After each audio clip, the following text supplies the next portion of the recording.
Hey, welcome to another episode of Groove a Swing Speaks. Ladies and gentlemen, we've got a special guest here tonight. But before that, let me just share with you what is Groove Swing Speaks? What is this program all about? Well, Groove Swing Speaks, it is a program that we provide education, motivation, inspiration, and also we want to disseminate some information that you may or be able to use. And so let's say you have a desire to open your own business or launch a new project. And so we provide professionals and experts in those areas. And also, we also like to showcase up and coming talent. And that's what this program is all about today. And before we introduce our guests, I want to bring to the set here my brother, fellowman, Robert Hicks. Hey, good evening, my friend. Good evening, and thank you very much for having us on the show this evening. And I just want to say, everybody, have yourself a great time. Sit back. You might learn something. So enjoy. It's going to be fun. Now, Clayton, he will not be with us today.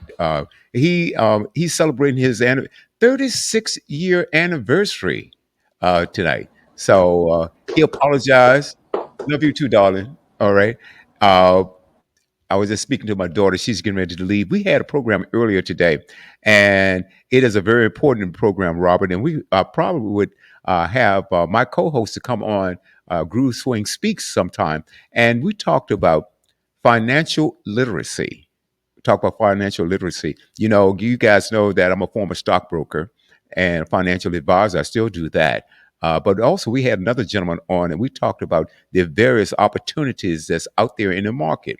You know, ways, and we talked about building generational wealth, and I think it's something that is long overdue. So we're providing a platform for that. Uh, and I think it's something that we're going to bring over to. I'm sure we will, and I know we will bring it to this program as well. Today, let's see, Tanisha should be joining us shortly. I just talked to Tiffany, and she's on her way. And Brother Craig, he should be. He will not be with us tonight either. He's on assignment. Hopefully, Brother Mark will be with us. But let me introduce to you, you guys, to the world here, Samira Mohammed, and she is a full time college student attending the University of North Carolina at Greensboro.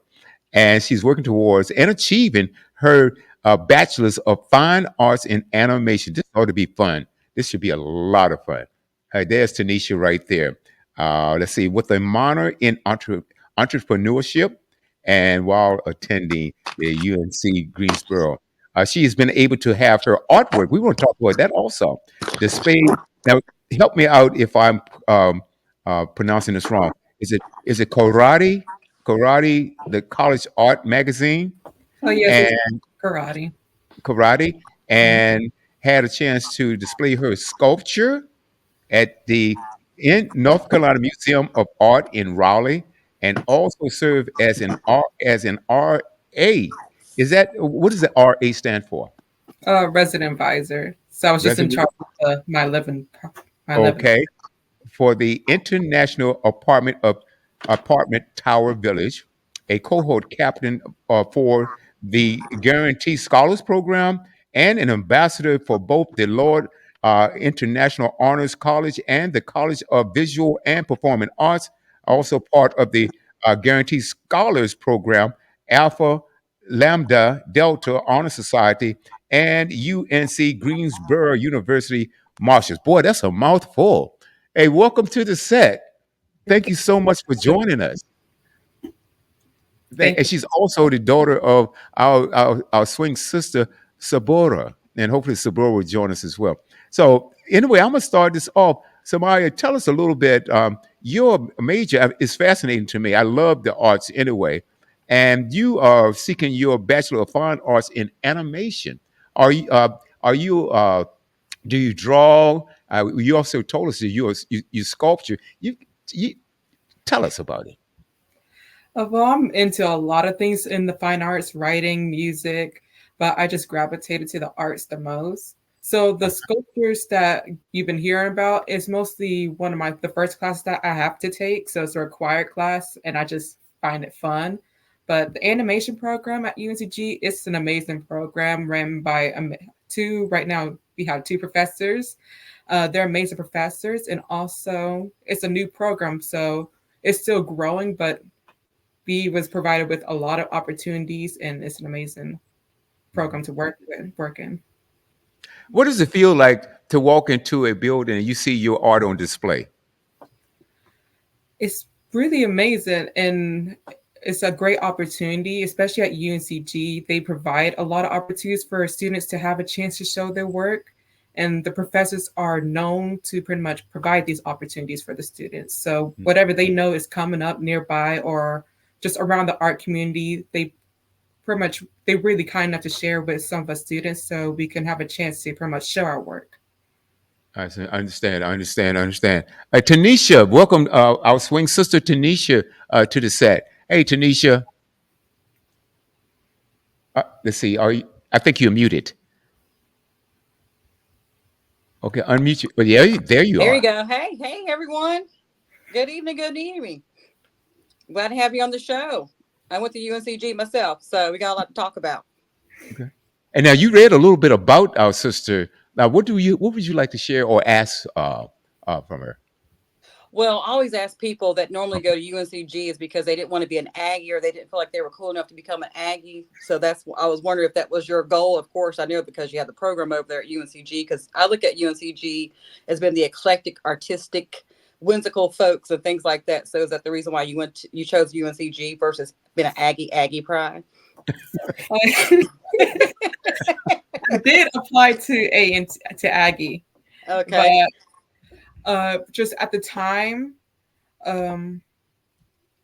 basically UNCG pretty much announced the animation program, so it was the perfect time and opportunity. It was directly with what I want to do for a career, so I had to take the opportunity. Okay. You ever thought about doing cartoons and things like that too? Like, would you go in the direction of that? Because I think it's kind of cool when people can draw and draft up cartoons. Yeah. So I watch crazy little cartoons myself on Netflix, kind of bad cartoons. But you ever thought about doing that too? Like maybe being a cartoonist, animator, or something like that. Has that ever crossed your mind? That is pretty much the end goal for me, is to be an animator. Mm-hmm. I mostly want to work in children entertainment and just work on films about culture around the world. Okay. So that's what I really want to focus on. Okay, so that's your passion. You would consider that your passion? Yes. Okay. Oh, sounds good. Sounds good. Well, way to go, Spartan. Way to go. I like science. I like art, and I like mixed media and stuff like that too. I like to do a lot of abstract art too as well. And I use like glitter and things to try to simulate the universe or the galaxies and things. So, so tell me a little bit about your artwork that you do, because mixed media. I know you do sculptures. You ever do anything like that, or watercolors? What do you normally tap into? Just do you stick to one primary medium, or do you switch it up a little bit? Even though currently I'm really focused on digital media, so like things like Adobe software and an animation software called Maya, where you 3D making, crafting the objects from scratch. Okay.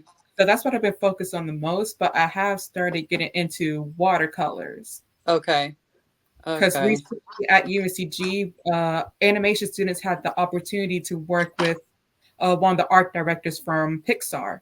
So it's a person that made movies like Inside Out, WALL-E, and his name was Dan Holland. And that's where I started pretty much relaxing on digital media and started drawing stuff more frequently. Oh, okay. I try to sketch up like an NFT where I want to do like the coin, like the NFT little things. So it has something like the yacht monkey or something like that, or something like the NFT. And I screwed up on that. So I had a guy with this bald head with a big hand. I was going to try to sell on cryptocurrency market or NFT market and make some money off of it. But you probably would have been perfect to be able to draft that up for me. I don't know anything about NFT.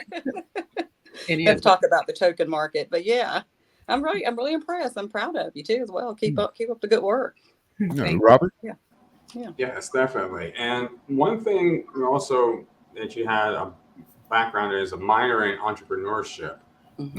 Have you been able to, let's say for instance, what specifically in regards to the entrepreneur aspect got you interested in doing that as a minor? Well, even though I want to become an animator, my final goal is to open up my own animation studio here in North Carolina. Okay. So I want to be able to pretty much be in charge of what the content I produce. So there's no better position than owning the company yourself. So Yes, There you go. Oh, absolutely. so that's what I want to do. that's amazing, amazing. Yeah. Now, when did you? Oh, I'm sorry. Go on, Robert. I'm so excited about having this young lady on. Go on, Robert, please. Yes. So, in essence of, say, for instance, where else could we, I guess, so we find out information and say, for instance, if anybody is interested in seeing some of your animated art, where could they look?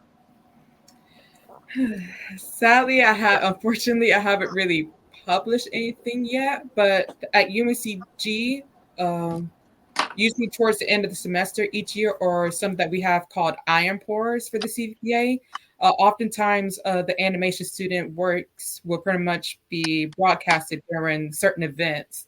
So you have to come to Greensboro to see most of my work. But this year, for my senior year, I will be having a lot of projects and a lot of exhibits that's going to be happening. I'm going to be a part of.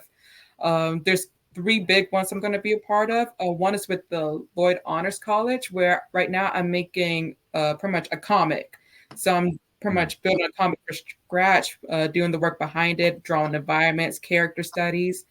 And there's also a project I'm doing currently right now, which is pretty much studying landscape. I'm doing a research project. So it have a lot to do with where I'm going to study abroad. I'm combining my study abroad trip that's coming up this month with my research project I'm doing now. So I'm going to be drawing landscape based off of the things that I see and feel in Korea. And finally is the capstone project, which is a final project that all pretty much art students got to do. It's a year-long class, and the class lasts 6 hours. So I'm Wow. going to last 6 hours every single week. And the final project is going to be an animation with a group of people. Mm, mm. Let me ask you now. You mentioned something, Robert. I don't know what you were done or not. I'm just keep jumping in and interrupting. Go on. I was about to say that we do have a lot of grooves and a lot of swings in the Greensboro, North Carolina area. So definitely we'll have them come see your exhibit and Mm-hmm. gain notoriety. Thank you. Thank you. Okay, I guess I could jump in now. But anyway, no, I'm excited about what you're doing, especially our young scholars are just doing wonderful, wonderful things, and this is what we love doing here as well. I have a question now. When did you first start drawing? Did it start off that way prior to going to college? And if so, at what age? I have been drawing for as long as I remember, even like looking through scrapbooks, like from Head Start drawings. I see my version of a car. It was horrible, but it started really, it started when I was very young. But I originally wasn't planning on going to school as an art major at all.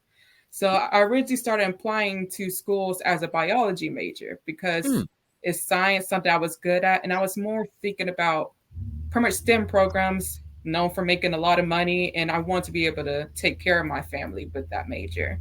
But I realized that I really wasn't focusing on the things that I really enjoy in life. I was just doing stuff that I was good at. So it was mostly during those times like COVID, because COVID made a lot of people think about the things that they're doing now. So it's around that time I realized that I really didn't want to do biology. So I started switching my interest back into art and started applying for as an art major. You know, Rock just, and I want to thank Rock because she's the reason why I was introduced to your mother, Sabora. And she was saying that Sabora said that Rock had seen her artwork in Raleigh, North Carolina at the State Museum. We would love to see it as well. And I want to thank Rock again because she's responsible for having a lot of our guests on this network. And so I really appreciate her work. And each and every time I can, I'm going to just compliment her on that. Yep. Love, rock, swing. So, bro, yep, absolutely. Hey, that's what your mom said. So, anyway, Also, I just want you to know that we have a platform for you. If you like to showcase some of your work on our website, uh, we would love for you to do that. So we can talk off air, and if that's something of interest to you, just know you have a platform here that we would love to showcase your work. We'd Thank love to do that. you. Okay, we'll talk about that. But so tell us the motivation behind that, and who. I've had an idea, but who inspired you? Uh, that's a big question. Like, can you explain like in what way? Yeah, it inspired you to go on into this field, like you said, that you wanted to go on and major in biology. But who or what inspired you to go in this direction? My mother. My Mhm. mother I most thought so. definitely, because she always been supportive in the things that I want to do. And I could just tell that whenever she heard that I wanted to major in biology, she probably already knew something wasn't right. Okay. Well, not right in that way. Like pretty much I wasn't doing something that I really probably wanted to do.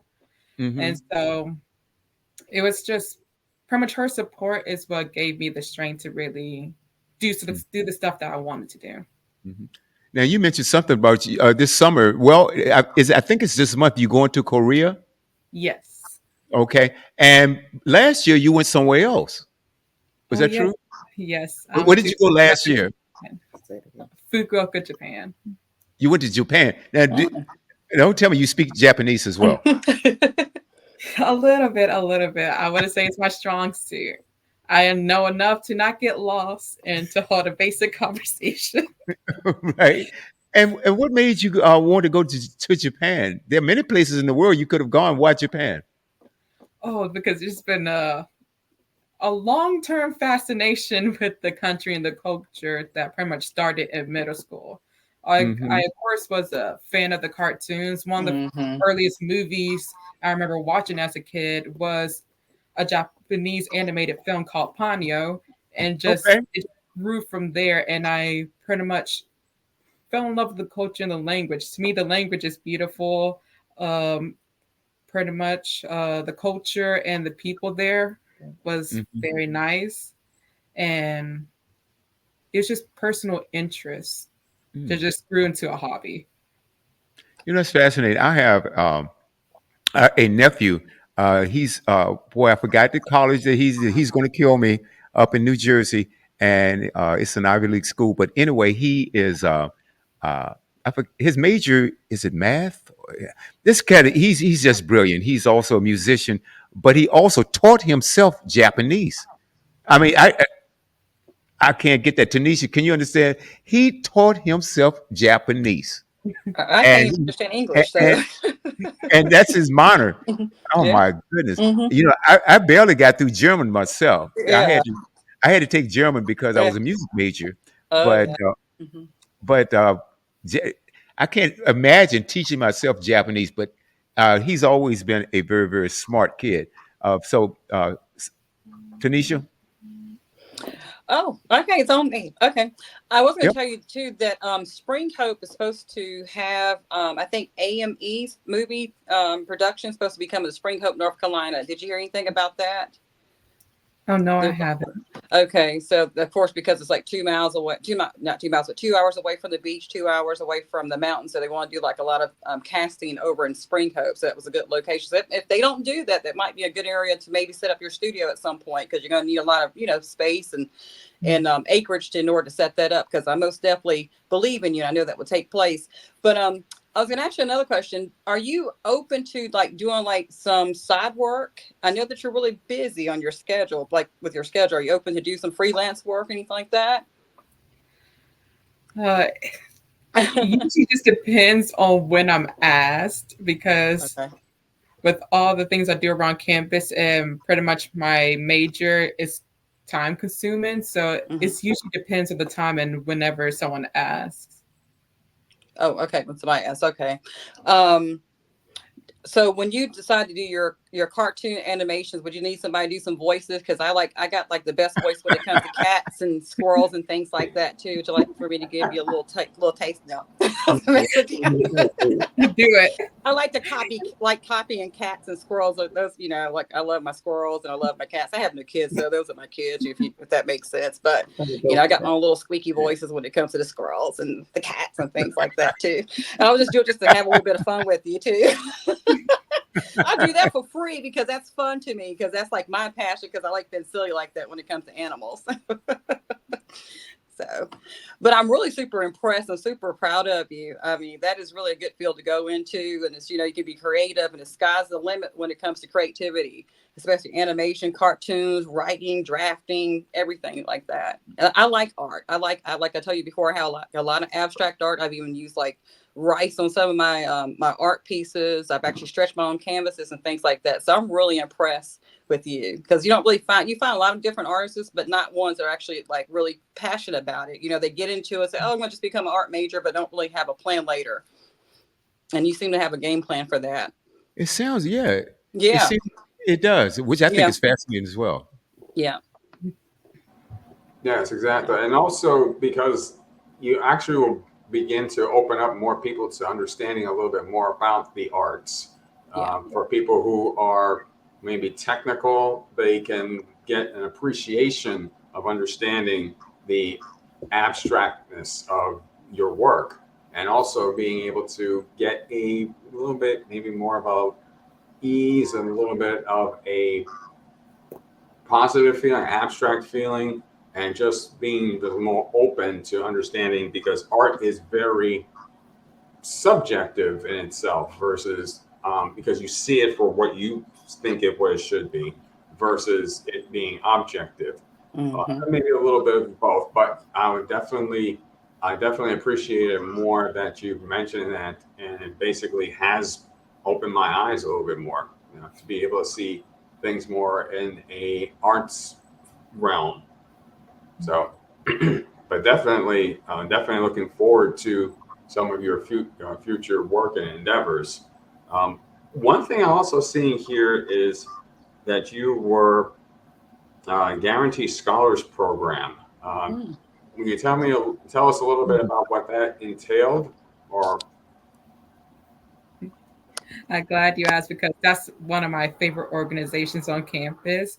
Guarantee Scholars is pretty much consists of highly motivated students who are selected. So for each year, it's around 25 to 30 of us that get selected whenever we apply for UCG.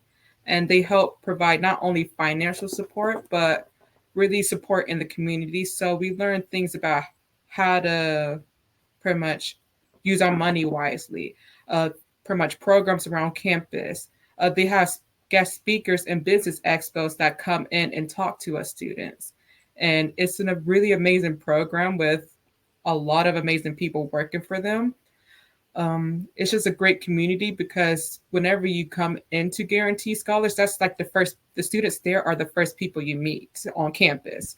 So you usually come in a little bit early, have a banquet, talk to people, and you mentioned that I was a cohort captain. So a cohort captain is a mentor that is pretty much given 5 to 6 students, and they're in charge of looking after those students for a whole year. And pretty much they required to meet with them bi-weekly to see how they're doing and how they're progressing during their first year. And pretty much my CC pretty much is one of the reasons I got through my first year, because she was always at my back, and she was very supportive and pretty much guided me through my first year.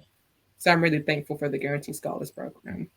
And they also been helping me finance my study abroad trips both times. Yes.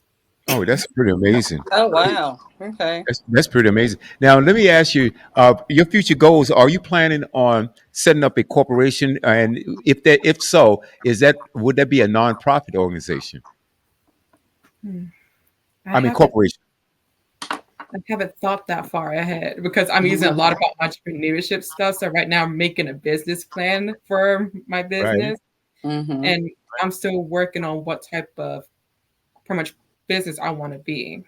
Right, right. Like I like mean, LLC. Okay. yeah, I like your thinking because it sounds Mhm. like your Mhm. thinking is so far advanced that if you said Yeah. whatever, I wouldn't have been surprised there. So I was Mhm. just wondering, and also that would allow you, especially uh, uh, uh, uh, being a black female Mhm. entrepreneur, there are a lot of grants that's available for you. I don't know a lot about grants. I'm learning about them, but and I think I'm sure there will be. And I don't know. I'm just going to see success written all over you, uh, Mhm. and you're brave too. Going to all these now. Are you traveling alone, or are there a group of people going with you? Uh, both times I have traveled to the country alone, but I end up meeting someone there that I usually spend time with during my study abroad trip. That Right. I so like for Japan, I was able to meet a student that was already at the university.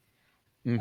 Her name was Mireille, so she helped me from the airport all the way to my dorm, and she walked with me in the pouring rain. So it's just I always try to find a way to communicate with people already there, so I can Hmm. have that somebody there to pretty much help me around. Right. Well, But what this, about the language in Korea? I don't know a lot about it. Uh, what do they speak? oh, they speak Korean. Okay. Not Mandarin. Not Mandarin. Mango. They speak Korean. Speak Korean. Okay. Okay. Okay. Stop laughing. I knew that. I knew that. It's all right. I'm just playing. It's in the day. We're still in the day. It's a good Now, day. how much Korean have you learned? Mhm. Ooh.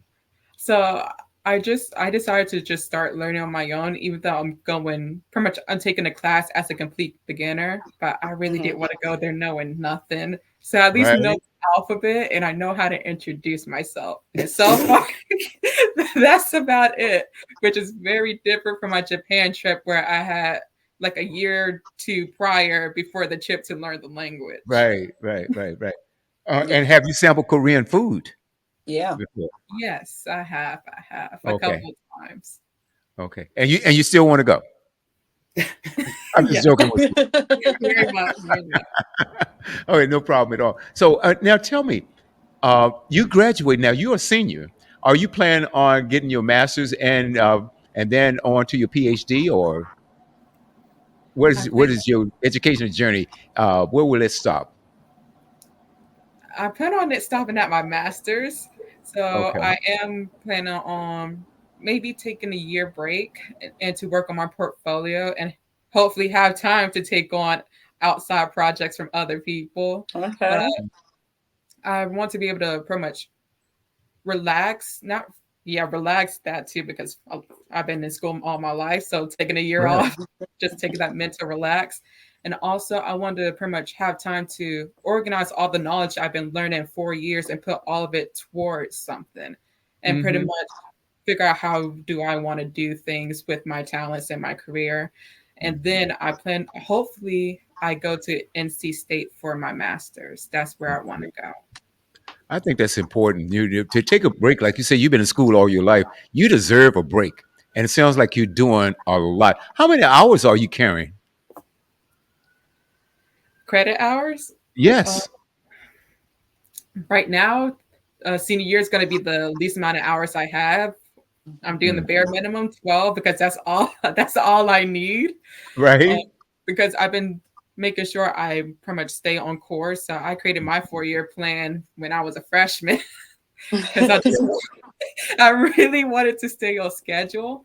Mhm. So actually, the following semester, my last semester, I had to find a random class to take because I got too far ahead of my schedule. So now I gotta make sure I have enough credits to stay on campus. Right, right. Well, I tell you, the university I went to, they didn't offer courses in entrepreneurship or sculpture or what you're doing, and so that is pretty amazing. How large is that school? A lot of it depends. For me, it's big, but to a lot of people, they say this is a small university. There's about Yes. 19,000 students. Yeah. To me, that's big to me because Yeah. I never been It's a around that small. many people Yeah. that before. Okay. Yeah. Hey, tell us a little bit about that entrepreneur. I don't know why I'm having a problem pronouncing that right now. Entrepreneur. Tell Entrepreneurship. entrepreneurship. No, Entrepreneurship. I'm normally not this tongue tied, but tell us a little bit about that. And so, and then you coming together. You says, okay, not only do I want uh, to talk about my or exhibit my art, but also I want to learn the business side of it too. And what you said in the very beginning is so interesting. A lot of people will go into something without having a plan. Mm-hmm. You see, so I am proud of you for having a Mm-hmm. plan and the fortitude to stick with what you're doing and your dedication to it. I bet you're a straight A student, aren't you? I am. I was until last semester when I got a B. Oh boy, A C? Did she say a C or a D? A B. A a B. B. Oh my No, gosh. no, no, no, no, no. Oh my I goodness. can't imagine her getting a A high C. B? It was probably a high B. It was a high B, but I was doing good. Okay. Uh-huh. I missed the A by 1 point, Yep. sadly. Actually, Oh, it was a whole point. It was a Okay. point the, one. the fighting for the point. That was the thing. Yeah. Yeah. Absolutely. Oh, now I hope you didn't feel like a failure because you got a high B, did you? You didn't feel like, Oh, no, I was just, okay, good, I was good. I'm happy I glad. passed the class because Okay. it was Hey, a hey, class. welcome to the set. Our sister Tiffany. Tiffany, meet Samaya. Hello, hello. Hello. Now, did you read any of the information I sent you about her? I About her apologize. major? I have not been able to. Okay. What's the major? Okay. Let's see. Her major. All right, ladies and gentlemen, and since you want to know, her major is Bachelor of Fine Arts in Animation, which I find fascinating. Mm-hmm. Uh, Oh, I'm picturing cartoons and everything, and Yeah. I'm just Yeah. enjoying this so much. Okay, and Coloring so books. and then also she has artwork that goes on displays and things of that nature. I find it fascinating. Uh, so you can take it from there and just ask anything you want. awesome. Well, it's nice to meet you. This is kind of right up my alley because I have a degree in digital filmmaking. Hmm. And so when you say animation, I'm like, okay, Hey, I that's can see a cool little stuff. out there. Yeah, because I be at work sometimes, and I be looking at people, and I just be thinking of like of certain characters, like that. That's just me. I be like, in my mind, I'm talking to them, but in my mind, I'm thinking about somebody else or whatever. But I reel that back. But that's sweet. So what? I'm pretty sure they already asked you this question, so please forgive me, y'all, for my tardiness. But what got you into animation? Oh, actually, no one actually asked me that in particular. What got me into animation? Because I said how I got into art, and I was just been doing art as a child, but animation specifically, it's just because I get a lot of comfort from animation, Mm-hmm. and I just want to be able to create that comfort for other people. Mhm. Pretty much like animation was just something that always fascinated me. The way that pretty much they make a still image come to life. That just Right. always fascinated me. Mhm. Okay, nice, nice. When did you know that you had a niche for it? Because it's one thing to, be able to draw or whatnot, but there's another thing to actually develop a passion for it. Like, this is something I really want to do. When did you get that moment? Hmm. Ooh, I can't figure that out. It was high school because it wasn't like a all moment that happened at once. It just progressively happened as I started trying to think about what I really want to do. Mhm. So I wouldn't say it wasn't just an all moment. It's just progressive, like pretty much Mhm. just going through things, think about the things I enjoy the most, and I just got there slowly. Some using graphics. Okay, Oh, okay, that's cool. Are there any particular like programs? Like, have you applied to any animation programs like through NBC or Universal, NBC Universal, or any of the networks out there? No, I haven't. I haven't. Why not? Right now, I just been focused on my schoolwork for now. Awesome. Yeah, I just found out that she's on the chancellor's list. Tell us a little bit about that. And Sabura says that throughout the years at NCG, you've been on the chancellor's list. And what does it take to get on the chancellor's list? And I can, seem like to me that has to be rarefied air. Not many students make that list. What does it take to get on that list? It's maintaining pretty much passing all your classes, of course, and maintaining 3.8, I believe. Mm-hmm. Okay. And no B's, right? Just one. Just one. Just one. Just one. That's We're just okay. messing with you. I know. Tanisha asked something very interesting. In your animation, do you do your own voices, or are you looking for people to do voiceovers, or?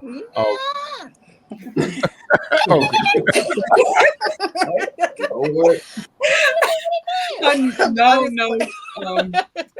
It actually kind of depends on the circumstances, because one class that we take that sometimes requires to pretty much be able to act out is storyboard. It's one of the many classes that we're required to do. Basically, we learn how to sketch out a story. Pretty much not like the final result is just figure out how do we want to display our story and what types of emotions we want to invoke with the scenes that we do. So we do sometimes got to act.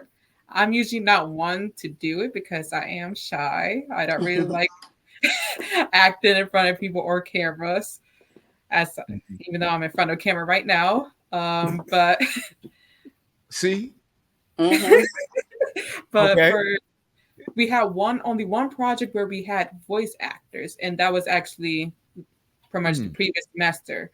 It was only one assignment. Basically, we worked with students from the School of Theater who've been doing pretty much focusing on voice acting.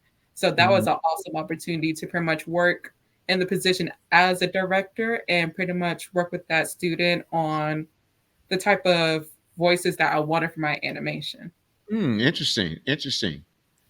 Because I've always been interested in doing voiceovers, and that's something I'm looking at. But I have so many projects going on. I said, well, okay, it has to go on the back burner for right now. But that's something I've always been interested in. And I thought it was very funny when Tanisha was giving one of her voice. Tanisha, what are your voices what are some of those funny voices that you use? Well, I just want to kind of tell the reason why I have all these different voices. I know this is probably not good because I've actually sold over 3,000 homes. I've had at least 3,000 families I've helped in the real estate business. So I've worked in all different facets and backgrounds from people from all different cultures and, just a variety of different folks. So I've actually kind of have learned how to mimic certain types of behaviors, actions, emotions. And that's where I picked up a lot of my animations when it comes to my voice overlays. And then also too, but I do like my little squirrels, like I said before, little babies, like, yeah, that's awesome. What do you think about that? Oh my gosh. I do that, like, cause I watch, and I'm like, how are you doing today? I'm going to tell you a little bit about this today. I don't understand. What are you doing today? Don't you do that? What the world's wrong with you? Don't you stop it right now? Okay? Stop. So I have all these different voices because of just working with, that's how I'm able to release myself. Because like if I have a client and I'm like, let me just what do you mean, Tanisha? What are you talking about? That's what I'm talking about. My God. This is okay. So you got the gist of it. But yeah, it came from just years of selling real estate for 25 years. Serving over 3,000 families, me and D Best, and just picking up just different emotions, energies, dialect, accents, energy, and that's just where it came from. So, and I implement that throughout the house. Yeah, or my squirrels, or my cats, and they look at me like I'm crazy. But yeah, so if you name me, I like it because it's fun. It's a stress relief for me. Oh, that's too funny. That is. Sorry. Yeah, it's too funny. I think you have your first hire, right? So pretty much, thanking me for voiceovers. Well, I didn't hear you. I didn't hear you. What did you say? That part Okay. right there. There's the one. Okay. Okay. Sorry. No, that's okay. Don't apologize. The whole idea of this program is to, you know, the whole idea of this program, like I said, we love to educate, and but we also like to have fun as well, right? And so, and that's quite all right. That's quite all right. I can't imagine now. You have, is it two brothers? Yes. Yeah. And you're the only girl. Yes. And it seems like you guys have are doing different things. I know you have one brother that's into sports, heavy. Okay, we invited him on to come on our sports show on Saturday, so I'm going to give him a call. And also, your other brother, what does he do? He plays basketball. He plays basketball, and I can imagine with a mom like Sabura, all of you guys were probably very good students. Am I right about that? Yeah. I was, yes. So you It you gets go. repetitive sometimes, but yes. Yes. And when did you? At what age did you start reading? Mm. I don't know. I've always been a reader. Every Uh, time someone's probably try to get my attention, I'm probably reading a book on my phone. The reason why I'm asking that, I recall, Robert, tell us when we had brother Robert Dillon Brown on. I believe he said he was reading at the age of 2 Yeah. or something like very young, 2 or 3. and Mm-hmm. 2 or 3, and Mm-hmm. you have to applaud the parents. Mm-hmm. Yep.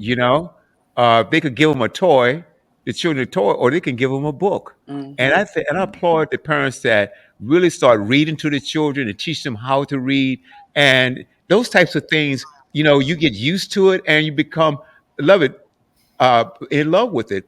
And it's rare these days when you find so a young person said, "I'm a reader. I love to read." Mm-hmm. People don't pick up books anymore to read. And uh, tell us. So, was it something that you just grew into and just fell in love with it? And your mom was saying that all of you guys are big readers. So, and I applaud that.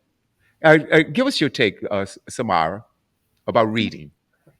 A lot of that has to do with my mother, of course. Um, she's been pretty much promoting us to read. As growing up, we had reading assignments over the summer. And pretty much it kind of probably it stemmed from there. And pretty much I just grew to love reading from there because she's big on pretty much, even though it's summer, we should still keep our minds pretty much working. It shouldn't just be no studying over summer break. You should keep your mind fresh and active. So we Mhm. did sometimes have book assignments, and I just grew to love books, probably because of that. I find it fascinating, Tiffany. To me, if you, I think that you're doing your child a great service if you teach them to read at an early age, and a Mm-hmm. big disservice if you do not. What's your take? Yeah, I totally agree. Because you're talking about formulating That's right. communication skills, and once you start them off, because I've heard many parents say that when they had their kids, they didn't do the baby talk.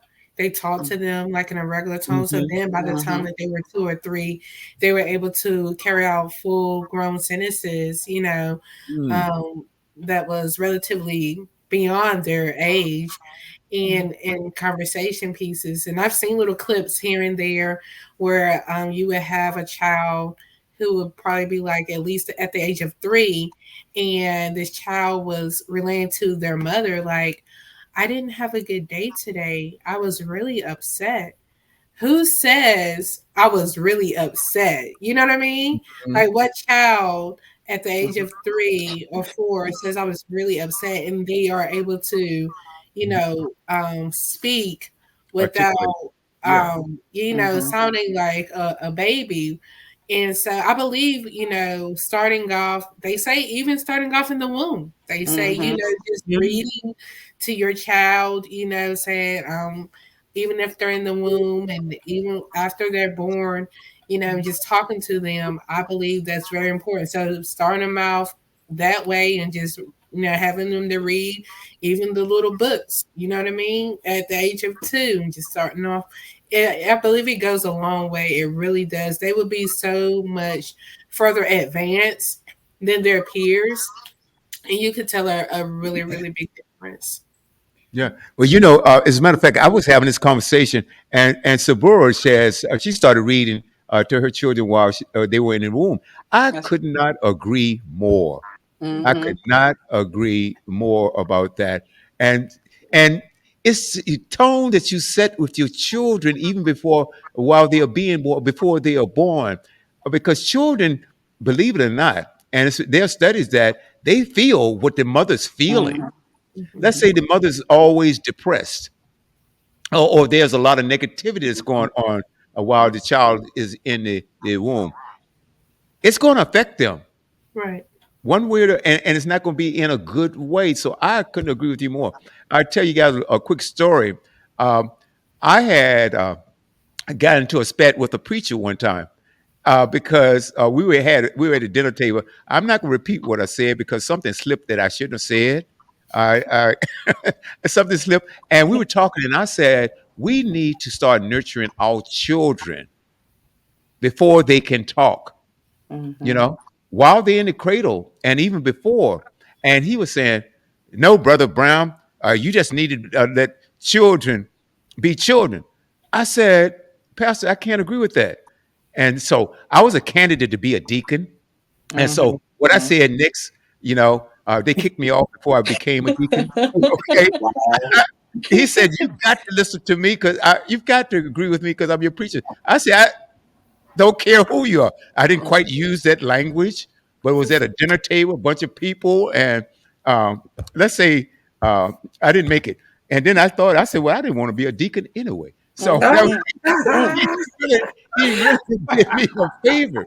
But I couldn't understand how someone who's supposed to be leading people Mhm. could say that you just let kids be, just let them do whatever they want to do. You don't need to nurture them. You don't. No, come on, come on. And you're exactly right, Sabora. They need guidance in the very beginning. Because a kid, when they come out of the womb, they can't drive a car, can they? Mm-mm. Okay, and they can't even walk. So for someone, especially if you're in a position of a preacher or a leader or whatever it is, to be so ignorant and not realize, no, children need to be nurtured. You see, and so I was wondering, and that's why his son was such a hellion running around the church. A Yeah, heathen, right? You're a heathen. yeah, and so, but that's a story for another day. Yeah. So I can tell you have your mom, her parenting skills are outstanding because Yeah, we they were are. talking about how Mhm. your mom being a child advocate also. Mhm. And I can tell by the way you guys have been reared and how that's really amazing. And so with that type of teaching, oh, Barbara, that type of teaching can only help the child become successful. Robert, your take. Yes, because and it's also, in a sense, it's biblical. You raise a Yep. child the way that they are, once they grow older, they'll never stray. If you Mhm. Mhm. teach them early enough and they get them in somewhat of a guard, in a sense of just putting some guards around them, some discipline around them, then Mhm. eventually they'll become better students later on. If if they're not in the beginning, they'll be wild in the early stages and wild later on. That's And right. Mhm. for anybody who's tried to anybody who has raised children, it's Mhm. easier to teach them now and make them a student now, make them more calm and make them more, I would say the word guided. That's probably the best way. Make them Mhm. guided in the beginning because later on it's very difficult to change that person's mindset when they become 20, 30, 40, Mhm. trying to having to change the mindset at that age versus earlier on. Because once they realize it earlier on, if they hear it later on, they say, "Oh, now I understood what my mom said, what my dad said." what the village people, what the village said, what my mentor said, and it clicked. So important. Right. Uh, There's Barbara Barnes. Is she a swing? No, Okay. she isn't. Okay. Well, she was saying that when Samaya was born, her mother told people to give her books instead of the usual baby gifts. I couldn't agree more. And I think Samaya and Sabori, if you was right there, I think you're next to her. You can jump right on in. We have a few minutes left, and we would love to hear what you have to say as well. Samaya, don't go anywhere. But I think, and Sabori, I'm going to ask you a question. I believe that if you teach a child to read early and you nurture them early, you're really giving them a heads up or an advantage because you can. That opens up a whole different world for them to help them better understand not only, I mean, various subjects. And so I can see why Samai is so multi-talented. I want to hear from you and your take on that because I know you're heavy on education. I know you're a child advocate. And it's what you were saying is so important about reading to them while they're in the womb. Uh, it gives them an advantage, doesn't it? Oh, definitely, definitely. Elaborate That on that, and please. surroundings, I totally agree with the story you shared with us about just letting the children just do whatever and run wild. I've never done that. I wasn't raised that way. Hmm. So I do believe that you have to give them that structure early on to help them on that path. Right. So I never pushed mine to say, like with her, it wasn't that she had to get straight A's, never. I always Mhm. taught them to do your best and Right. whatever that best is, and we'll deal with it there. But like I said, I'm always an advocate for my children, and I suggest that for all parents. You have to know what's going on, and you have to keep that communication. So Mhm. she's correct with the book report. So they didn't get to sit all summer and just waste away. Uh, they didn't have to. They might got the first month off. I give them that breather. Then after that, yeah, they have required reading, and either we're not going to have an open discussion. Then you need to write me a book report. I need to know you read the book. What did you understand? But then that mean I had to read the book because I got to know what they talking about. So Absolutely. here, you get this book, and I just get to sit back on easy street. No, I had to read what I asked them to read. And Mhm. that's just, it was always key to me to never just let their mind just sit and just do nothing all over the summer but play. So for her, as she got older, even it was either if you're not working, which I never forced that, because she just did so well. So for me, her job, school is her job. So Mhm. I don't make her, I don't put her in that position because she does extremely well. For an example, for her, but with all of them, but is either you can work if you want, or you need to volunteer. But we're not sitting here all summer. You're not sitting here all summer and doing nothing. So Mhm. there's a choice in that. But they have what do you call it? It's a selection I'm going to give them, and they could choose from that. But to Right. sit and play video games all summer and just nothing constructive, that's what I'm looking for. They Mhm. have to do something constructive at some point over the summer. I can imagine, Robert. That makes so much sense, a lot of sense. And I tell you something. I believe this, for Robert. What that tells me is that you are giving your child some advantages there that otherwise they wouldn't have. Let's say you could give them like games to play, you know, but what does that teach them? What does that teach them? Or you can give them a book, and now you open up a whole world to them because also it will teach them so many different things. Discipline, number one. Okay, being able to read, which can lead to them being able to communicate. Okay, and it's sort of to me, I'm thinking mind expansion here now.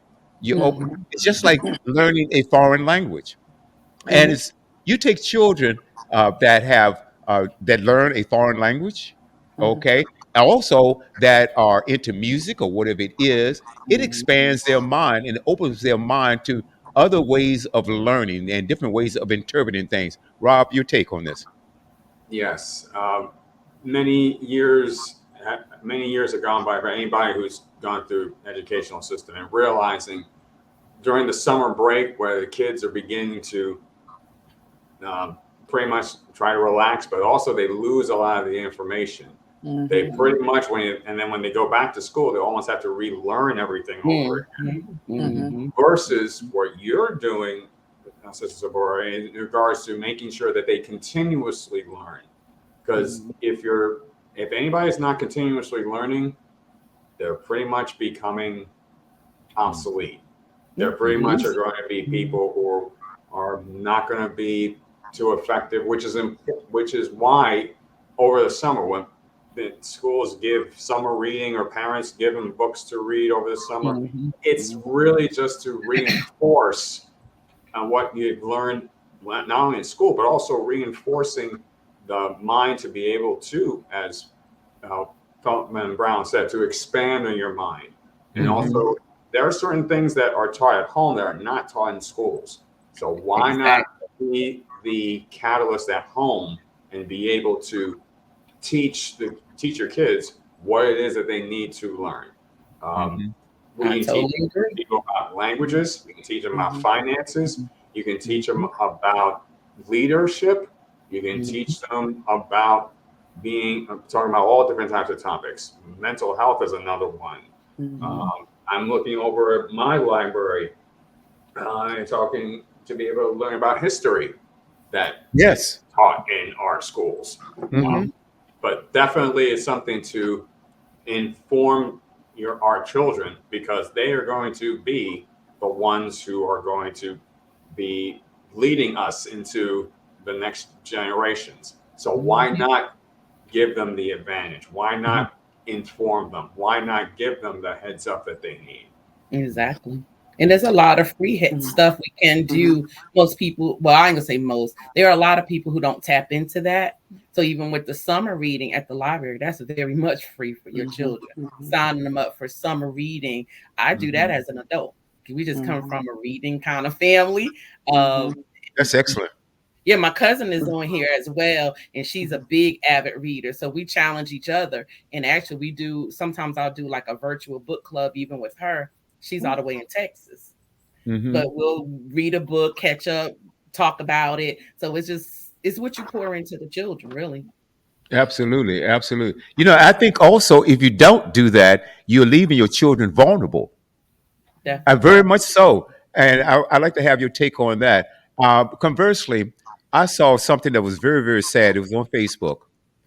And this mother, she had and they were dressed alike. And that was okay the way they were dressed. They had on the similar outfits, a red, white jacket, really nice jacket, hat, whatever it was.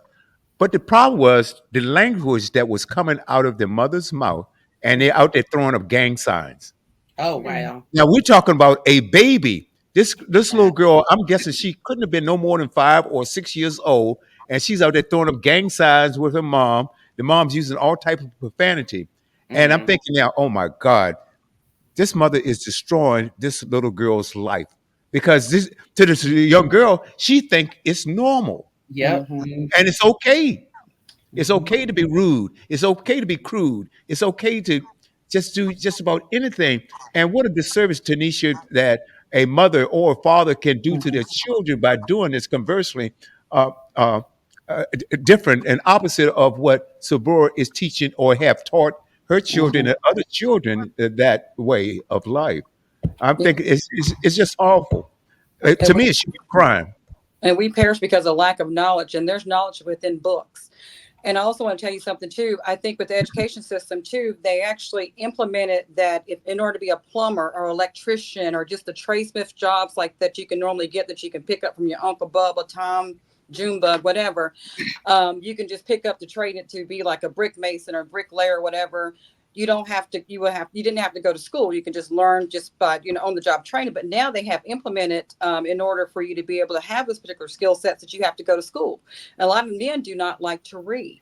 And so that's another thing too. That's why there's power when it comes to reading books or reading is just in general. And that, so you lack, if you don't want to go out there and start reading, you lack in knowledge because you're going to perish because you don't feel like wanting to read a book or pick up a book to read to be able to get a better job too as well. So I just want to touch on that too.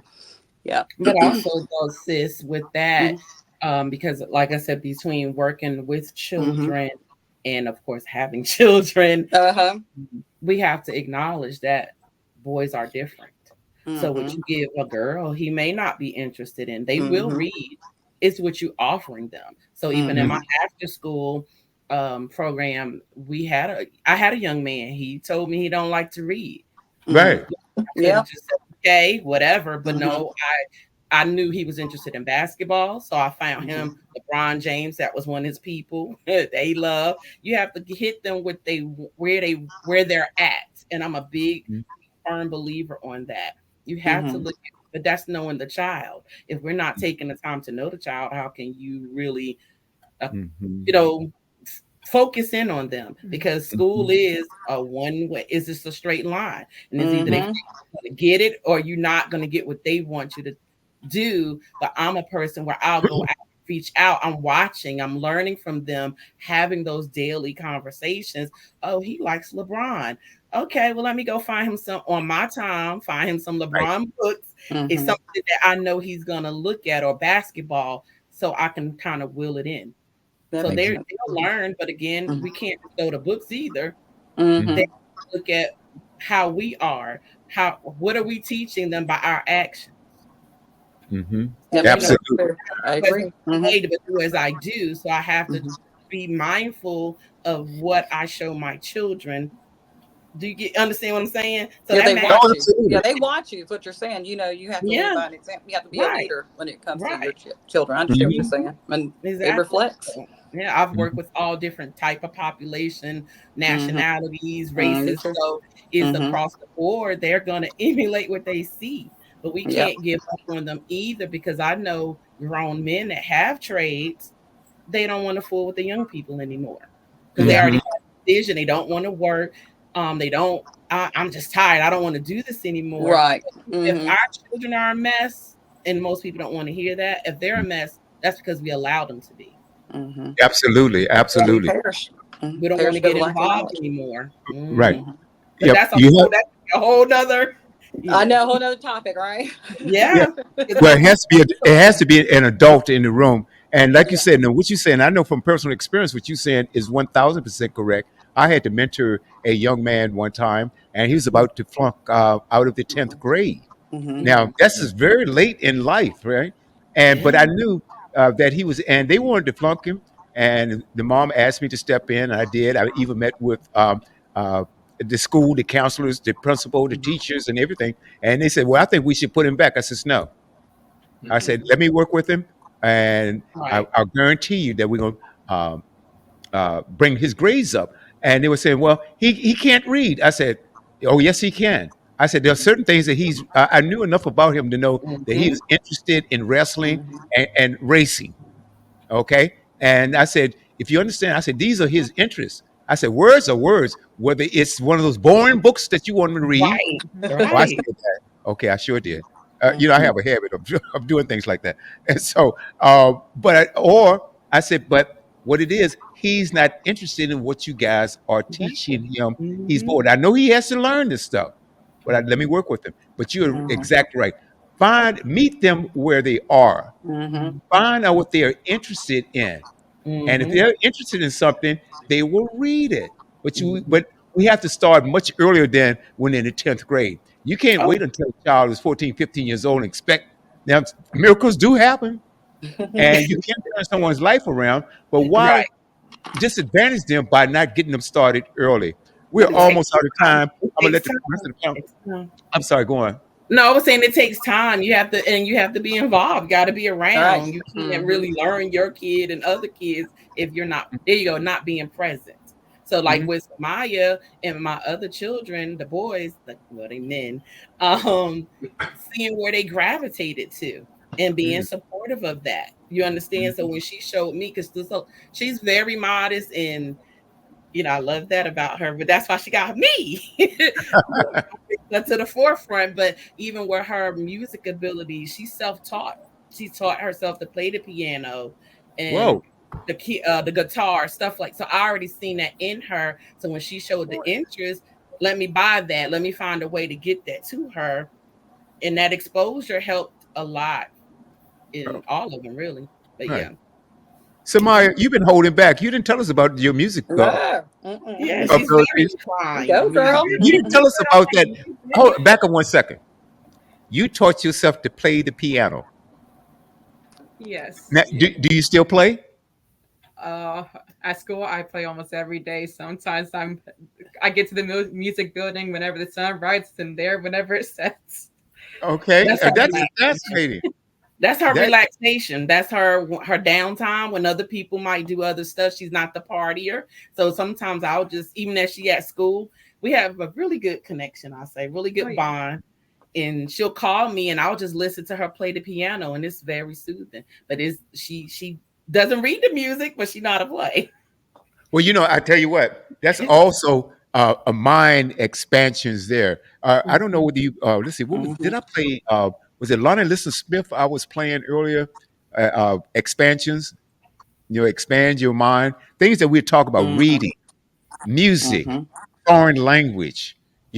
These things expand your mind. It allows you to be able to think, disseminate, discern, and things of that nature. So it is absolutely fascinating. You're exactly right. I've done many shows on music. As a matter of fact, we had a music show here a few weeks back, I believe, Oh, and yeah. we're talking about the healing aspects of music. And people Oh, really, yeah. I think we take music for granted because you turn on your TV, you go to the movies, go to the department store, the doctor's office. That's the most boring music in the world. But anyway, I don't know your doctor's office. Mine play good music. I mean, You play watercolors. yeah, I'm in there singing. well, your doctor's office must be listening to my station then. Hey, very good. I like That's right. CW. There you go. right. But you're throw that in. exactly right. Yeah. And Robert and Tanisha, I think Tiffany, you've listened to our music also, haven't you? Yeah, Yes. yeah. And so I love music. I was a music major, but I love music. I know, and I've done plenty of shows, even talk shows on the healing aspects of music. Sometimes you just kick back and just enjoy it. It takes your mind away for a while, and your mind needs to rest. Yes. Constantly thinking, and then you start worrying about things, which I guess and we all get concerned about things sometime. But you take things like music or kicking back and just reading a good book. Yep. Yeah. Those types of things really expand. I'm gonna go around the panel right now and let the panel. I've talked enough. I've been accused of talking a lot. So, but that's okay. Have you ever seen a radio host that doesn't talk? Then you got a problem. Then we're gonna start with Tiffany, then go around to Tanisha, Robert, and then so Bora and Samara. We're gonna let you guys close it out. Tiffany. My question would be, let's see. I know you say you're still focused on your schoolwork now. So how much longer do you have left for that? Oh, only one more year. Okay, awesome. Yeah, I'm in my final year, but even after that, after a year break, I'm going to plan on going to take my master's, get my master's. Okay. What do you plan on doing after or once you obtain your master's? One thing I am very interested in is for a little bit returning to UNCG to hopefully be a professor for the animation program, because I mentioned earlier that it's a new program. Not a lot of professors in the program, so I do want to teach because I also found that I enjoy doing that through a lot of my volunteer services, because I often work as a tutor and as pretty much in a teacher role whenever I volunteer. So I also found enjoying that. So that's what I want to do for a little bit. And then I want to, of course, do free projects during that, and then hopefully work on creating an animation studio. Sweet. Nice. Okay, thank you. I just want to say, Mom, good job. You did an excellent job raising those kids. I want to just tell you that, Thank by you. the way. Thank Yeah, you. Thank you. kudos to you. It had its moments. Yeah, I understand. But more than boys. But more of those boys. They're on here. Yeah. I'm calling them out. They on here. Yeah, there was them more so. I see it. Yeah, she was easy. Yeah. But I Ah, But hold on, I wanted to tell your daughter something too. You know, she does sculptures and stuff like that. My grandfather was the third African American man to graduate from Yale University in Connecticut. He also did ice sculptures for President Carter, I believe. So that was a rarity back then, because back then all you could do is either wash dishes or be a chef, or that's what he had end up doing, or maybe even a school teacher. But he actually ended up doing that and getting a job, supposedly at the Carnival Cruise, and then doing sculptures for some of the presidents back in the day. So I just want to kind of give you some notes on that too as well. So you're making history as well too, and I'm super proud of you and your mother. I'm just so proud of you. Thank you. Yeah. I must say it definitely starts at home, and definitely the home structure is definitely vibrant. It's also, I'd say it's vivacious, but also it says it is really, there's a good spirit about it. And that really is important as well. You've raised a wonderful, wonderful sister who is amazing. And I would definitely say that she's bound to get leaps and bounds among everything. Definitely. No question about it. I can see success. As a matter of fact, I just see it. I mean, you've laid the foundation, and it all started. Think about this. I'm not going to ask your age, young lady, but it all started, like you said, in the womb, right? Okay. And I know you're very young, but still, you laid the foundation of Sabora when you started talking to your children while they were in the womb. That is so vitally important. As a matter of fact, when is your book coming out, Sabora? That's funny. I just told her that the other day. I said I'll need a book or something. All this. You do.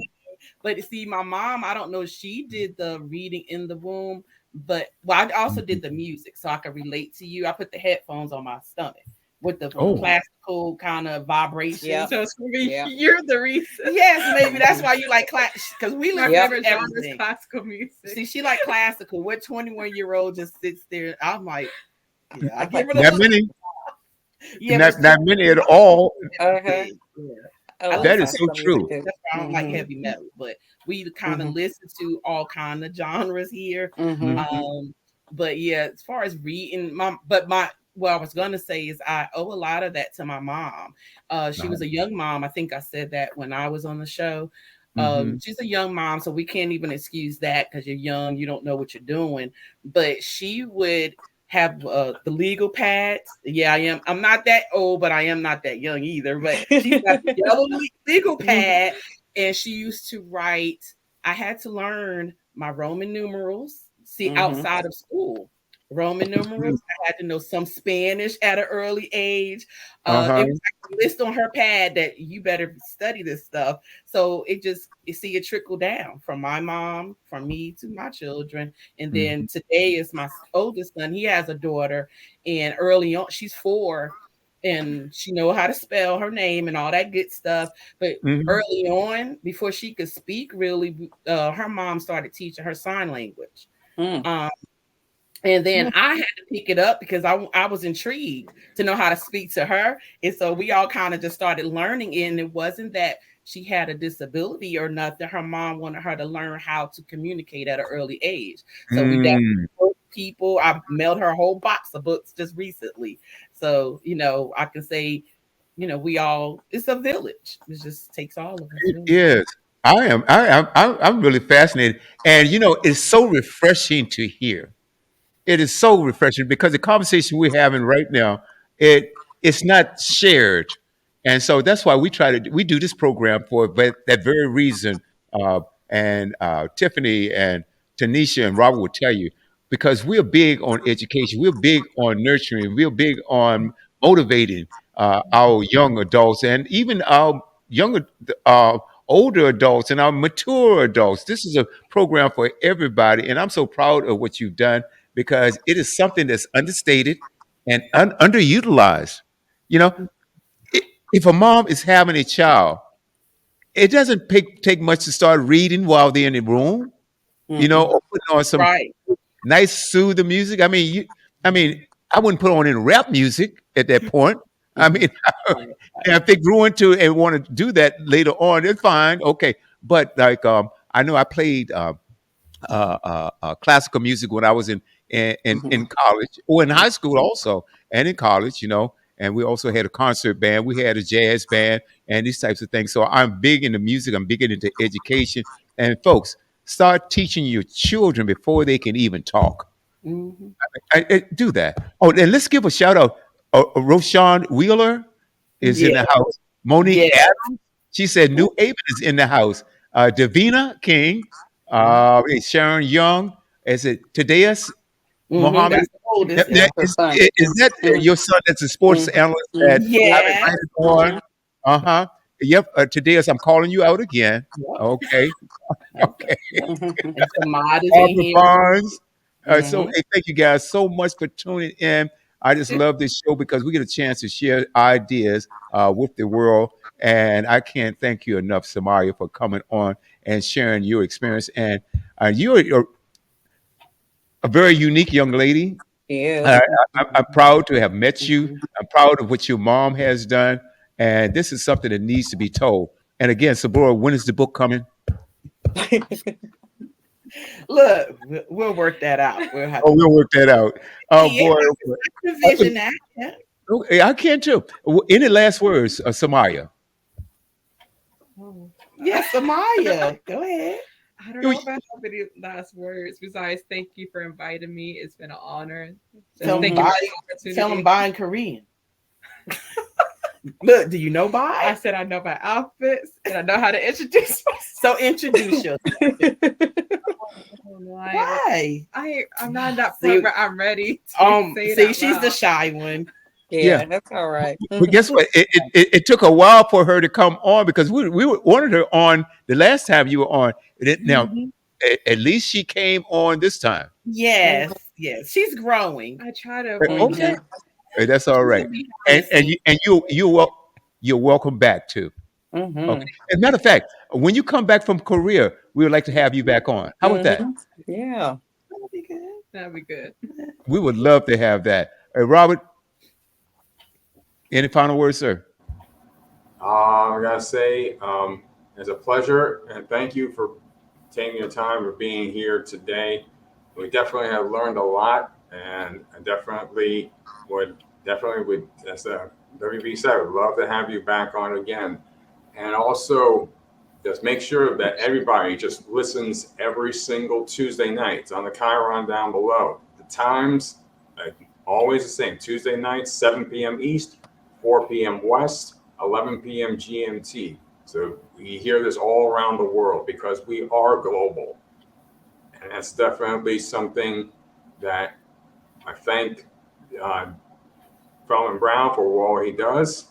And definitely it's a show for everybody. For everybody. Your children can listen to this show and they learn something. Even your parents can learn something from the show too. So just make sure you tune in every single Tuesday night. Absolutely. And also, if you miss a part of the show, you will hear it again or just share with a friend. It'll be up in about 24 hours on the website. Go to studiow.buzz, studiow.buzz, studiow.buzz. Now, Samaya, you can also listen to it while you're in Korea. Mhm. Share it with your friends over there. You know, Mhm. I want you guys dancing in Korea. How about that?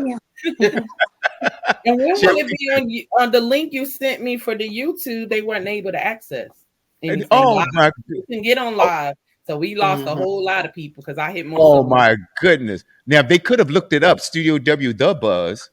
They could have looked it up. Because I But they, went and it wasn't on there live. I see your other live episodes, but not. I see what happened. Yep, I know what happened. It was the engineer's fault. I was engineering the thing and I clicked it late. That's the problem there. I see what's going on. Oh, Gotcha. we have. Let's see. Sharon was on YouTube. Yeah, now Monique she's a was on swing. Sharon's a swing. That's my line sister. Oh. Okay. Hola. Oh boy. Oh boy. Oh boy.